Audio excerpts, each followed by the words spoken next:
Hello viewers, welcome back to my channel PK Pothaminasi Khaminasi. Channel asina paring naina sandokchariba Yumbalo Lamjingi kunthra manga suba tangkak miyam da khudol tamjage. Ngasi ki kunthra manga suba tangkak asidadi mapung oina nupagi oina thamjarage. Akoina yumbalaba matamda angang semnabagi dama khonaba haibasisu tangai padaba amani adubu tangai angang semba ngamdaba mapung oina nupanasu nupisu samaisa kya ama thingnai.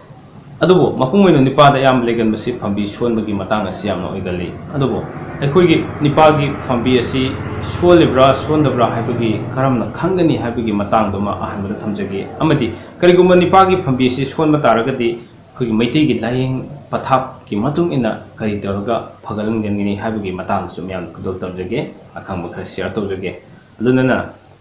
channel asina thamjariba Yumbalo Lamjingi series asida miyamna phongdokpirakpa amadi miyamna thambirakpa topic khudimakto adum makhatana sojanamaki sathajarakigani aduna matam ngaibiu haibasisu thamjarakanda ngasigi thamjariba topic Yumbalo Lamjingi kunthra manga suba tangkak miyamna khudol tamjage miying taminasiko. Akoy Nupagi KFNM subscribe to video. Ahanbada akhoi nipagi fambi asi afabani natraga fatabani haibasi matau karamna khangani haibagi matangda miyamda khara thamjage. Sigi matungda kariguma fambi sonba singse khu Meetei gi layeng pathak ku matungina karam hidak se naraga fambi sonba si phagalakani haibagi matangda sombo mathang tarakuda namak mathang khudol tamjarke. Dobresi ahanbada ko hojikse koi nupagi fambi asi solibra sondabra, that means phabra phatabra haibagi matangda thamjage.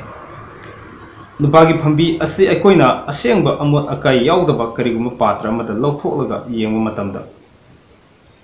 hariba patra du de yariba machu adu sam chamba nungau amagi matawgumna leiba taraba aduga irang langba machu du da koi mahi si langtakna kungsinna leiba ka hena di nangchindaba oigadabneba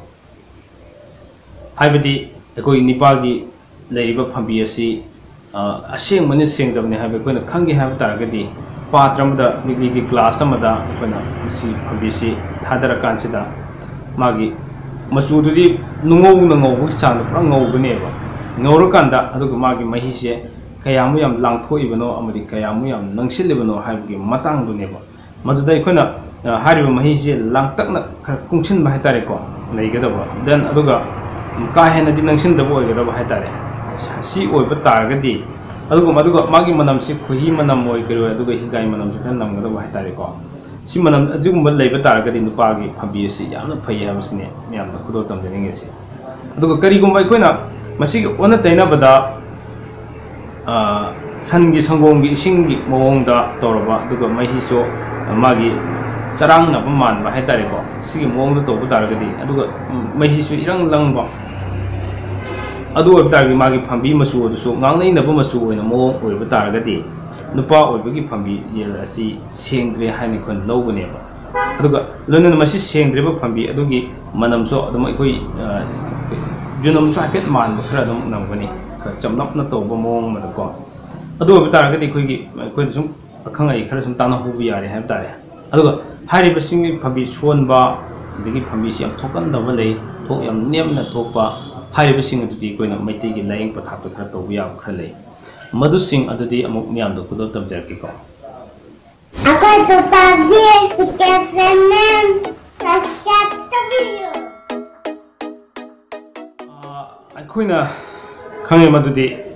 koi yuman bagi lambi sida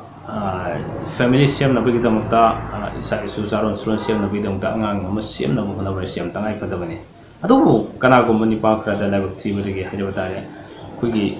mapung oina fambi si yam sonba amari iban fambi thokdaba fawba adum lei yam wana thokba haitare thoksu yam lingna thokba amari magi fambi si ngasai hariba thokpa taraga so mongoda asengba fambi oidaba siguma kayam yorok taragadi angang oibagi chang asu yam nemi hadna khangai sing sum tapiram haitare to hariba singsi kariguma toba taragadi ikoina mamangai ahalaman singna tobiram singsi yam fawa amma khanai